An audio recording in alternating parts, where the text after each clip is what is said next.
ਮੈਂ ਨਾਦੀਆ ਰਾਜਪੂਤ ਦੇਸੀ ਉਰਦੂ ਟੀਵੀ ਤੋਂ ਜਿੱਥੇ ਸਾਡੇ ਪੰਜਾਬੀ ਭੈਣ ਭਰਾ ਵਸਦੇ ਨੇ, ਖਾਸ ਤੌਰ ਤੇ ਭਾਰਤ, ਪਾਕਿਸਤਾਨ ਤੇ ਕੈਨੇਡਾ, ਸਾਰਿਆਂ ਨੂੰ ਮੇਰੀ ਜਾਨਿਬ ਤੋਂ ਸਤਿ ਸ੍ਰੀ ਅਕਾਲ, ਖੁਸ਼ਾਮਦੀਦ ਤੇ ਜੀ ਆਇਆਂ ਨੂੰ। ਸਭ ਤੋਂ ਪਹਿਲਾਂ ਇੱਕ ਨਜ਼ਰ ਹੈਡਲਾਈਨਸ ਤੇ। ਬਨੂ ਰੀਜਨ ਵਿੱਚ ਪੁਲਿਸ, ਸੀਟੀਡੀ ਤੇ ਸਿਕਿਉਰਿਟੀ ਫੋਰਸਿਸ ਦੇ ਕਾਮਯਾਬ ਆਪਰੇਸ਼ਨ ਵਿੱਚ 3 ਆਮ ਕਮਾਂਡਰ ਸਮੇਤ 17 ਦਹਿਸ਼ਤਗਰਦ ਮਾਰੇ ਗਏ। ਪਾਕਿਸਤਾਨ ਨੇ IMF ਦਾ ਗੁਜ਼ਸ਼ਤਾ 10 ਸਾਲ ਦੀ ਸਪਲੀਮੈਂਟਰੀ ਗ੍ਰਾਂਟਸ ਤੇ ਸਪੈਸ਼ਲ ਆਡਿਟ ਦਾ ਮੁਤਾਲਬਾ ਮੰਨ ਲਿਆ। ਅਮਰੀਕੀ ਸਦਰ ਡੋਨਲਡ ਟਰੰਪ ਤੇ ਨਿਊਯਾਰਕ ਦੇ ਮੇਅਰ ਜ਼ੋਰਾਨ ਮਮਦਾਨੀ ਨੇ ਮੁਲਾਕਾਤ ਕੀਤੀ, ਜਿਸ ਨੇ ਸਾਰਿਆਂ ਨੂੰ ਹੈਰਾਨ ਕਰ ਦਿੱਤਾ।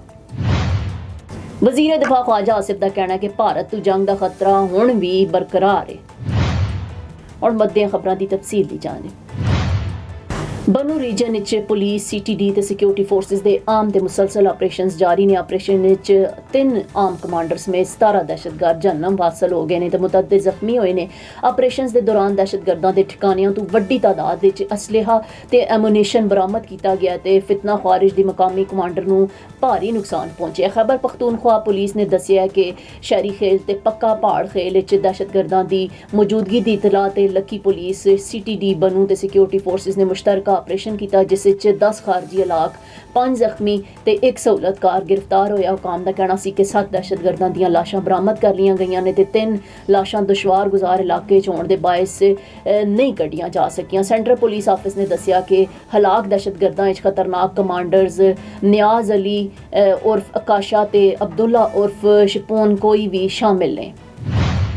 ਪਾਕਿਸਤਾਨ ਤੇ ਬੈਨ ਅਲ-ਅਕਵਾਮੀ ਮਾਲੀਆਤੀ ਫੰਡ ਦੇ ਦਰਮਿਆਨ 10 ਰੋਜ਼ਾ ਟੈਕਨੀਕਲ ਗੱਲਬਾਤ ਮੁਕੰਮਲ ਹੋ ਗਈ, ਜਿਸ ਵਿੱਚ ਪਬਲਿਕ ਫਾਈਨੈਂਸ ਮੈਨੇਜਮੈਂਟ ਤੇ ਬਜਟ ਪ੍ਰੋਸੈਸ ਵਿੱਚ ਇਸਲਾਹਾਤ ਤੇ ਤਬਾਦਲਾ ਖਿਆਲ ਕੀਤਾ ਗਿਆ। ਵਜ਼ਾਰਤ ਖਜ਼ਾਨਾ ਦੇ ਜ਼ਰਾਏ ਦੇ ਮੁਤਾਬਿਕ ਗੱਲਬਾਤ ਵਿੱਚ ਦੋਵਾਂ ਫਰੀਕੈਨ ਨੇ ਮੁਤਅੱਦਦ ਆਮ ਨੁਕਾਤ ਤੇ ਗੱਲਬਾਤ ਕੀਤੀ ਤੇ ਇਤਫਾਕ ਕੀਤਾ। ਪਾਕਿਸਤਾਨ ਨੇ ਗੁਜ਼ਸ਼ਤਾ 10 ਸਾਲ ਦੀ ਸਪਲੀਮੈਂਟਰੀ ਗ੍ਰਾਂਟਸ ਤੇ ਸਪੈਸ਼ਲ ਆਡਿਟ ਦਾ ਮੁਤਾਲਬਾ ਮੰਨ ਲਿਆ ਤੇ IMF ਨੇ ਸਪਲੀਮੈਂਟਰੀ ਗ੍ਰਾਂਟ ਦੇ ਵਫਾਕੀ ਹੁਕੂਮਤ ਦੇ ਇਖਤਿਆਰਾਤ ਮਹਿਦੂਦ ਕਰਨ ਦੇ ਮੁਤਾਲਬਾਤ ਨੂੰ ਤਸਲੀਮ ਕਰ ਲਿਆ।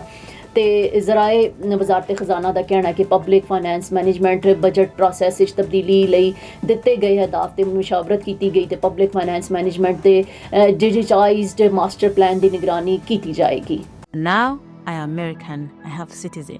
I still have my Salvadorian passport and now I have my USA passport. I am a citizen of the US. Khi cầm cái hộ chiếu Mỹ, cô rất là tự hào mình là công dân Mỹ.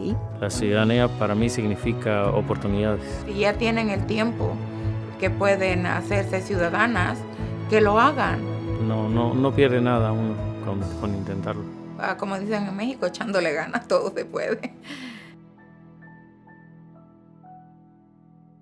ਸਦਰ Donald Trump ਨੇ ਜ਼ੋਹਰਾਨ ਮਮਦਾਨੀ ਨੂੰ mayor ਮੁੰਤਖਬ ਹੋਣ ਤੇ ਮੁਬਾਰਕਬਾਦ ਪੇਸ਼ ਕੀਤੀ ਤੇ ਕਿਹਾ ਕਿ ਮਮਦਾਨੀ ਨਿਊਯਾਰਕ ਲਈ ਬਿਹਤਰੀਨ ਕੰਮ ਕਰਨਗੇ ਤੇ ਅਸੀਂ ਉਹਨਾਂ ਦੀ ਹਰ ਤਰ੍ਹਾਂ ਤੋਂ ਮਦਦ ਕਰਾਂਗੇ।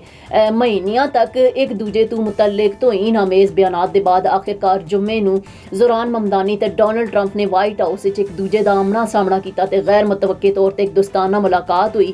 ਇੱਕ ਦੂਜੇ ਦੀ ਤਾਰੀਫ ਕੀਤੀ ਗਈ ਤੇ ਨਿਊਯਾਰਕ ਵਿੱਚ ਜਰਾਇਮ ਤੇ ਮਹਿੰਗਾਈ ਦੇ ਕੰਟਰੋਲ ਲਈ ਤਾਵਨ ਦਾ ਐਲਾਨ ਕੀਤਾ ਗਿਆ। ਅਮਰੀਕੀ ਸਦਰ ਨੇ ਕਿਹਾ ਵੇਲੇ ਦੇ ਨਾਲ ਚੀਜ਼ਾਂ ਤਬਦੀਲ ਹੁੰਦੀਆਂ ਰਹਿੰਦੀਆਂ ਨੇ। ਜ਼ੋਰਾਨ ਮਮਦਾਨੀ ਤੋਂ ਮੁਤਲਕ ਰਾਏ ਤਬਦੀਲ ਹੋ ਰਹੀ ਹੈ। ਮੁਲਾਕਾਤ ਦੇ ਬਾਅਦ ਮੈਂ ਹੁਣ ਨਿਊਯਾਰਕ ਵਿੱਚ ਰਹਿਣਾ ਪਸੰਦ ਕਰਾਂਗਾ। ਮੇਰੇ ਵੋਟਰਸ ਨੇ ਵੀ ਮੇਅਰ ਦੇ ਇਲੈਕਸ਼ਨ ਵਿੱਚ ਮਮਦਾਨੀ ਨੂੰ ਵੋਟ ਦਿੱਤੇ ਨੇ। ਉਮੀਦ ਹੈ ਉਹ ਨਿਊਯਾਰਕ ਲਈ ਬਿਹਤਰੀਨ ਕੰਮ ਕਰਨਗੇ। ਮੇਅਰ ਨਿਊਯਾਰਕ ਜ਼ੋਰਾਨ ਮਮਦਾਨੀ ਨੇ ਕਿਹਾ ਕਿ ਅਮਰੀਕੀ ਸਦਰ ਦਾ ਸ਼ੁਕਰੀਆ ਅਦਾ ਕਰਦਾ ਮੁਲਾਕਾਤ ਮਸਬਤ ਰਹੀ ਹੈ ਤੇ ਸਦਰ ਟਰੰਪ ਤੋਂ ਨਿਊਯਾਰਕ ਦੇ ਮਸਾਇਲ ਤੇ ਗੱਲਬਾਤ ਵੀ ਹੋਈ ਹੈ। ਸ਼ਹਿਰ ਵਿੱਚ ਮਹਿੰਗਾਈ ਘੱਟ ਕਰਨ ਤੇ ਵੀ ਟਰੰਪ ਤੋਂ ਗੱਲਬਾਤ ਹੋਈ ਹੈ। ਟਰੰਪ ਦੇ ਨਾਲ ਮਿਲ ਕੇ ਨਿਊਯਾਰਕ ਦੀ ਤਰੱਕੀ ਲਈ ਕੰਮ ਕਰਾਂਗੇ। ਵਜ਼ੀਰ ਦਿਫਾ ਖਵਾਜਾ ਆਸਿਫ ਨੇ ਕਿਹਾ ਕਿ ਭਾਰਤ ਦੇ ਬਿਹਾਰ ਦੇ ਇਲੈਕਸ਼ਨ ਤੇ ਸਵਾਲਾਤ ਉੱਠ ਰਹੇ ਨੇ, ਉਹਨਾਂ ਦੀ ਆਲਮੀ ਸਾਖ ਨੂੰ ਨੁਕਸਾਨ ਪਹੁੰਚਿਆ। ਟਰੰਪ ਬਾਰ-ਬਾਰ ਜੰਗ ਦਾ ਜ਼ਿਕਰ ਕਰ ਰਹੇ ਨੇ, ਮੋਦੀ ਕੁਝ ਵੀ ਨਹੀਂ ਬੋਲ ਰਿਹਾ। ਚੀਫ ਆਫ ਡਿਫੈਂਸ ਨੇ ਵੀ ਆਪਣੇ ਜਹਾਜ਼ ਗਿਰਨ ਦੀ ਤਸਦੀਕ ਕਰ ਦਿੱਤੀ। ਉਹਨਾਂ ਨੇ ਕਿਹਾ ਕਿ ਟਰੰਪ ਨੇ ਕਾਫੀ ਜੰਗਾਂ ਬੰਦ ਕਰਵਾਈਆਂ ਨੇ, ਯੂਕਰੇਨ ਜੰਗ ਬੰਦ ਕਰਨ ਦੀ ਕੋਸ਼ਿਸ਼ ਕਰ ਰਹੇ ਨੇ ਤੇ ਵਾਨਾ ਹਮਲੇ 'ਚ ਤਮਾਮ ਅਫਗਾਨ ਦਹਿਸ਼ਤਗਰਦ ਮੁਲਵਿਸ ਸਨ। ਅਫਗਾਨਿਸਤਾਨ ਨੂੰ ਦਹਿਸ਼ਤਗਰਦੀ ਦੇ ਸਬੂਤ ਦਿੱਤੇ ਨੇ, ਇਹਨਾਂ ਨੂੰ ਦਹਿਸ਼ਤਗਰਦੀ ਦਾ ਜਵਾਬ ਵੀ ਦੇਵਾਂਗੇ। ਵਜ਼ੀਰ ਦਿਫਾ ਨੇ ਕਿਹਾ ਕਿ ਅਫਗਾਨ ਤਾਲਿਬਾਨ ਦੀ ਅੰਦਰੂਨੀ ਲੜਾਈਆਂ ਬਹੁਤ ਜ਼ਿਆਦਾ ਨੇ ਤੇ ਪਿਛਲੀ ਕਿਆਦਤ ਦੇ ਜ਼ਹਿਨ ਵਿੱਚ 2 ਨੰਬਰੀ ਸੀ। ਉਹ ਚਾਹ ਪੀਣ ਚਲੇ ਜਾਂਦੇ ਸਨ ਤੇ ਪਾਕਿਸਤਾਨ ਦੀ ਤਾਲਿਬਾਨ ਦੇ ਹਵਾਲੇ ਤੋਂ ਪਾਲਿਸੀ ਗਲਤ ਰਹੀ ਹੈ। ਇਸ ਵੇਲੇ ਫੌਜੀ ਕਿਆਦਤ ਦੇ ਜ਼ਹਿਨ ਵਿੱਚ ਜਿਤਨੀ ਕਲੈਰਿਟੀ ਉਹ ਪਹਿਲੇ ਨਹੀਂ ਸੀ। ਖਵਾਜਾ ਆਸਿਫ ਨੇ ਕਿਹਾ ਕਿ ਜਿਨ੍ਹਾਂ ਨੇ ਕਾਬੁਲ ਜਾ ਕੇ ਚਾਹ ਪੀਤੀ ਹੈ ਉਹ ਕਸੂਰਵਾਰ ਨੇ। ਚੀਫ ਆਫ ਡਿਫੈਂਸ ਫੋਰਸਿਸ ਦੇ ਅਹੁਦੇ ਤੋਂ ਸਾਡੀ ਕਾਰਕਰਦਗੀ ਬਿਹਤਰ ਹੋਵੇਗੀ। ਅਸੀਂ ਮੌਜੂਦਾ ਹਾਲਾਤ ਵਿੱਚ ਆਪਣੇ ਦਿਫਾਅ ਵਿੱਚ ਇਜ਼ਾਫਾ ਕਰਾਂਗੇ। ਦੇਸੀ ਉਰਦੂ ਟੀਵੀ ਤੋਂ ਫਿਲਹਾਲ ਇਤਨਾ ਹੀ। ਮਜ਼ੀਦ ਖਬਰਾਂ ਤੇ ਅਪਡੇਟਸ ਲਈ ਵੇਖਦੇ ਰਹੋ ਦੇਸੀ ਉਰਦੂ ਟੀਵੀ, ਦੇਸੀ ਟੀਵੀ USA, DTV NN ਤੇ ਸਾਡਾ OTT ਪਲੇਟਫਾਰਮ DTV Flix, ਜਿੱਥੇ 3000 ਤੋਂ ਜ਼ਿਆਦਾ ਚੈਨਲਸ ਨੂੰ ਵੇਖਿਆ ਜਾ ਸਕਦਾ ਹੈ।